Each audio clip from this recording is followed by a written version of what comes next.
In the first instance, we have an application. I think all of you should by this time understand what an application is. Application for a live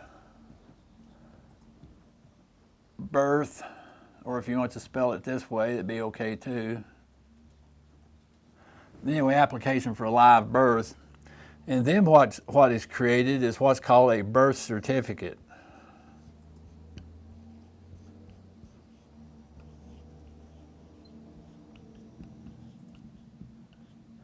Now, this is the illusion. This is the illusion. Because the birth certificate is not a birth certificate, it's a death certificate. That's what it is. How do we know it's a death certificate? Because it's a tombstone.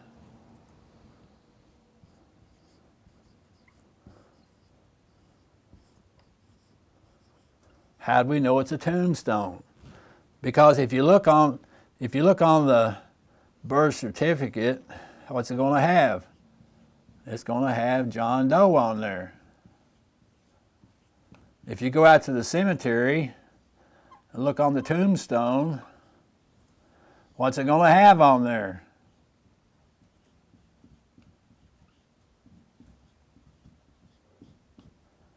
So that's why we say that the birth certificate itself is the death certificate, because the entity on the birth certificate is the same entity that's on the tombstone.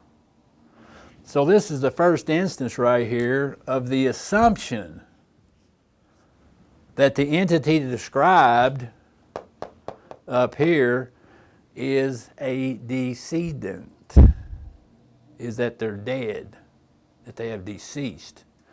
Now,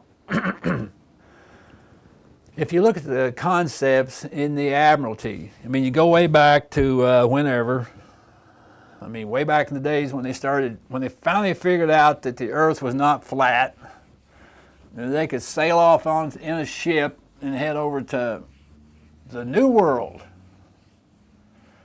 When that happened, there were certain situations and perils that came as a result of that.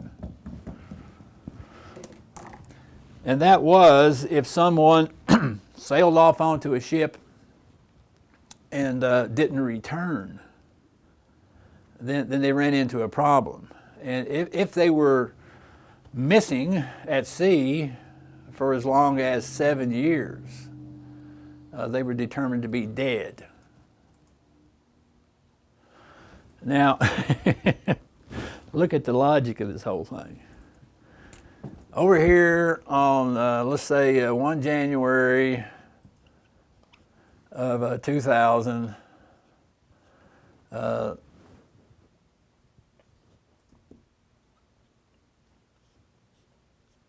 baby boy was born. And then they sailed off into commerce via that application we talked about. They sailed off. And they weren't heard for 7 years.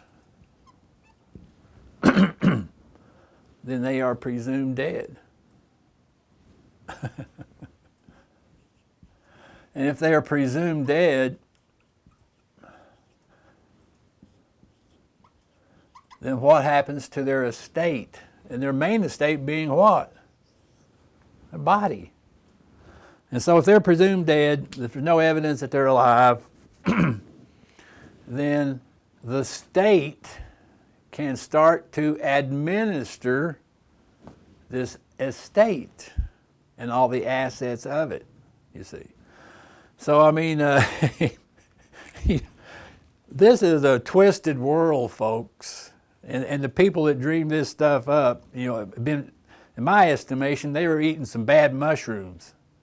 Because them guys, their logic and stuff is completely ridiculous. And so, short of having eaten bad mushrooms, it's obvious that there is a conspiracy. There's a conspiracy to steal, rob, and take something that does not belong to them. So, if you get back into some of the comments in regards to this affidavit of life here that we're fixing to talk about, what I wanted to do is demonstrate the age of 18 years. Now, if in fact, little John Doe over here,